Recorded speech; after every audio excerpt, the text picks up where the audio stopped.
Out of Grayson Halton back in practice today, kind of flashed a couple He plays. did, man.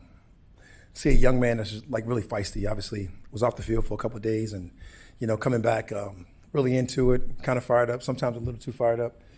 You get those kind of guys. Sometimes you got to tell them to kind of slow down a little bit to get with the tempo. The guy's been going at a really high rate, really going fast, really getting after it. And he got out there today and really wanted to be a part of it the last couple of days. So it's been fun to watch him get back. What kind of guy cuts me off? Go ahead. Jump in. I'm just joking, man. Go. Sometimes these guys have to learn a new technique. I mean, how close is his technique to what he was doing in college? Grayson, when he played in college, we noticed the initial quickness, the movement. You notice his get off. You notice a lot of things that we covet. So he was able to do those things. So a lot of the things that we're going to ask him to do is the things that we saw on tape, the things that we require. He brought some other things to us that I've seen, like some real sudden power, a couple of things he's seen in the run game today, and things of those nature. So he'll always be asked to do the things he does great, and then the things that are required based on situational football, he can do for us. And that's a lot of fun to watch me see a young player have that kind of ability. When he was talking to us the other day, Dre Greenlaw used the term fever backer. I'm curious if can you just kind of explain what you're looking for in that position and kind of what is that in your system? I've been making up a lot of terms since I've been here. But we got, obviously, what the traditional backers look like, stand-up guys that can move around.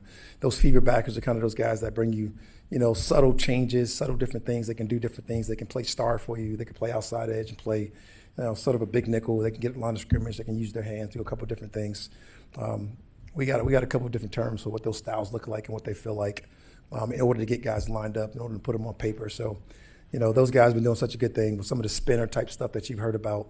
All the unique things that these guys can do. You want to find ways to use them. And we got some guys on our team that got some real unique skill sets.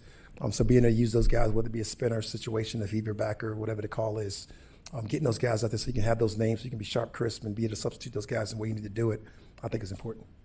That's like a staple, like you use it a lot, or is it kind of more specialized based on just situational? I think that depends. A lot of the stuff is based on how you can utilize guys. A lot of stuff is based on, how you get through games, how you utilize those guys to be able to get through games, what you plan for, things you can't plan for, when you get those unexpected injuries and be able to fill people in those positions to do different things. A lot of guys on our football team have been able to show that they're versatile, and I really love that, and that's pretty cool.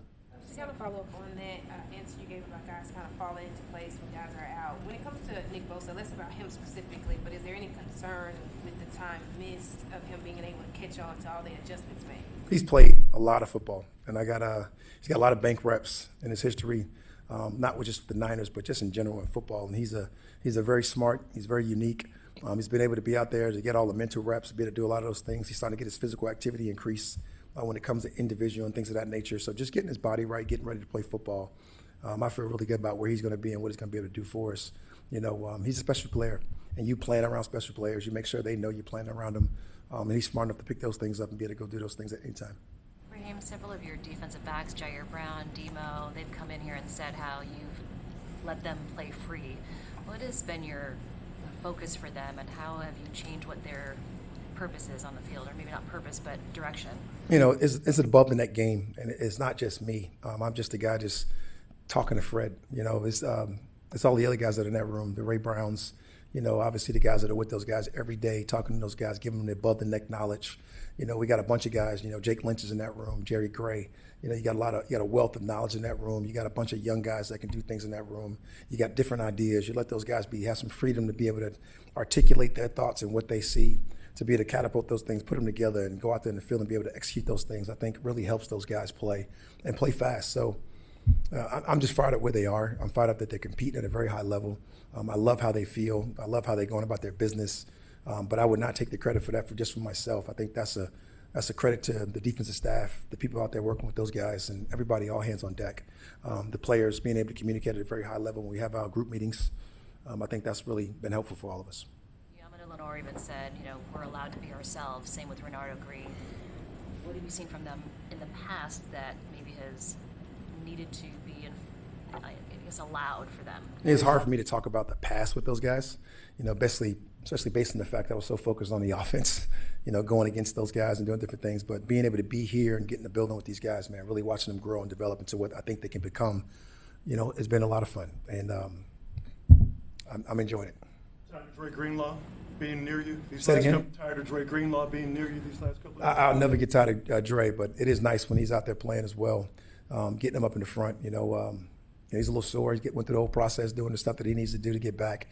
He's eager. I mean, I know you guys see him out there in full pass today. He's ready to go. So Greenlaw is one of those guys that you like playing football instead of being around you, but I'll never get tired of that guy. A lot of fun. How do you think Romelo Height has handled the workload that he's been allowed given the injuries at that spot? Smart young man. He's been able to come out and been able to, always the guy you're like scared to talk about early. I'm sure for you guys, when you watch him move around in shorts, it's not real football yet. Then you got a chance to watch him in pads, and you get a chance to see his physicality and some of the things that he can do, particularly rushing the passer, setting the edge, doing all the things that he's doing. Then you get a chance to see a little bit of versatility out of him. So you're excited about his learning capacity. You're excited about his ability to go out there and play at a very high level.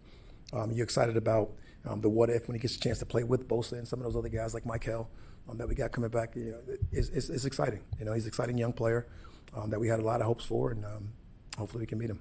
It seems like when you guys drafted him, he would be sort of a classic speed edge rusher guy, but it seemed like he's been used in more ways, and you just spoke to his versatility. How much is that part of the equation at this point in training camp? He has the speed to do that, but he could also maybe do some other things. It was fun because you just had to talk about those things in the draft process, and John Lynch and his staff and all those guys would be able to communicate with those guys at a very high level.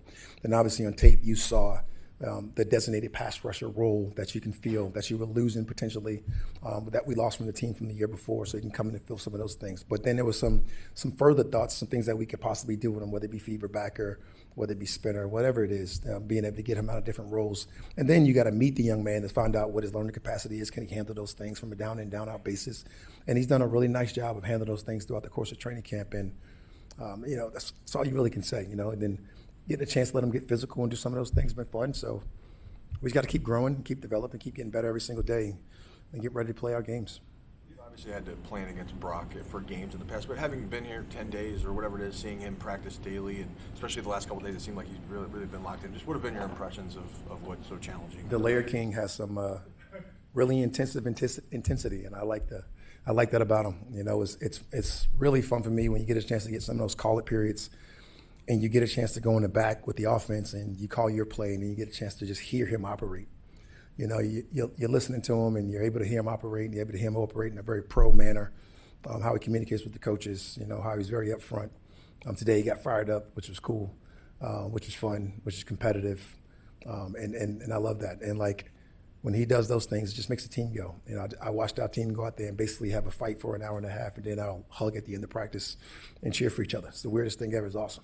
But it was a lot of fun with that guy. He's awesome. Two returning starters at corner, obviously, but you also have Jack Jones, a veteran guy. You kind of know what you're getting from him. It seems like he makes a play a day out there. Where does he fit in that room? We got a highly competitive room. We got to be out there and find out who's going to be our guys going out on an every down basis. But you never got enough good players, and Jack's certainly one of them. He has a chance to go out there and make a play. He has a chance to go out there every single day. We're going to be competing at a very high level right up to the end. Let those guys make those decisions on the field. You love that. I've always been a part of highly competitive rooms. You want highly competitive rooms. You don't want to be able to come up here and put the depth chart up right now. That probably means you're not that good. So we got a lot of spaces like that, and that's fun for me. How difficult or easy is it for a cornerback to transition to safety? Say you want to have Stout on the field more because he likes to get in there and stick his nose in there and has ball awareness. How hard would it be to move him to safety, or Prysock, who's a taller, rangy guy? That all depends on demeanor. Stout can play whatever he wants. Stout can play linebacker. Stout can play safety. Stout can play corner. Right now he is our starting star. He's our starting nickel. And him going out there playing at a very high level with his hand usage, his ability to get after the pass rush, his ability to pass rush, his ability to use his short space quickness, defend anything, whether it be zone, whether it be man. Highly competitive young man. Stays angry every single day. I love him. He's got the mindset of a football player. He's got the mentality of a football player, and he certainly has the movement and the skill set of a football player. And then to just talk about being versatile with guys, I think we kind of did that a little bit. Switched to corners with Demo and Ronaldo, made those guys go opposite, make Jack play opposite. Making those guys, whether it be Saran playing and a little bit of safety, being able to play corner, you creating versatility across the board because you just never know what happened in the game. Demo playing inside a little bit for us the other day, being able to do some different things for us. You know, when things happen in the game, something goes out through a course of a game, you want to be able to have an answer. And it's our job as coaches to have an answer for our head coach when something goes wrong, what we're going to do and what our plan is. It may not be the right plan, may not be the right decision, but you better have one. Seems like you're cross-training Duggar a little bit. What's the plan for him? I think that's kind of the theme, you know, throughout the course of training camp. You know, you get into camp, you put people in positions, you let them grow, you let them learn, you let them get comfortable, and then you find a way as a coach to make them uncomfortable. And then that really breeds understanding, and that really lets you know how these guys are really understanding the whole entirety of the defense, what their brothers are doing, what their people are doing around them. You know, this game is played from the neck up. You know, plays are made when, you know, opportunity and technique meet. And if you can just take the opportunity and technique and put it together at that position when you're there and be where you are, be where your feet are, I think that's the best course of action for our guys. Read it totally wrong, but similar to what you were just asked, with Jordan Watkins, I saw him taking some rips with the defense here at, like, after the 11-on-11 drills. I don't know exactly what was going on. Is he also being? Yeah, it'd be new to me, but, you know, I'll take him.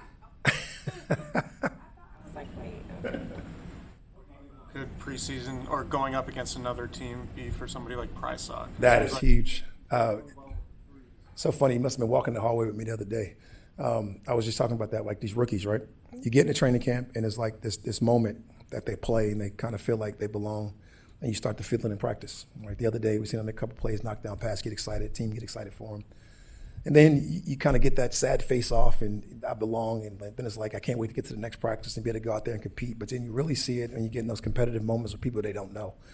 And when you get into that practice of whether it be a joint practice next week versus Tennessee, or whatever the case may be, if we get another one versus LA, or whether it be one of the preseason games, you get a chance to see that step. And you see those guys make those steps, you know, like I just remember some of the young safeties that I coached, they've gotten to position to make the play and never could make it in practice. And then they get in the game and they just miss it. Then they get in the game and they finally start making them. And then they become guys. And, like, those are the steps you want to see made by your young rookies. It's just a matter of how fast they can do those things before you got to make those decisions on who's on the football team. Is there any time in the offseason or preseason think about what Sean McVay is thinking about, what Raheem Morris is thinking about, what Sean McVay is thinking? That would be every day, Coach. You know, that's constantly going through your mind, right? You know, being a familiar face in that building and kind of knowing what those guys do, but knowing they're going to bring their very best every single time they go out there. They get better and better every single year. You got to be able to go out there and plan for some of that type stuff, along with finding out who's going to make your football team. And that time will come. You know, when you sit down in the room and you go plan things, and you got to go out there and play that game, which is the most important part of what we do. But that time will come. But it's definitely time to do those things. You always think about those things. You have those moments throughout the course of the summer. You have those moments throughout camp. You have those moments as you put in more situational football and you tie them together and create some similarities, what you can do when you play those people, so you can have carryover for you guys to make it simple. Thanks, guys.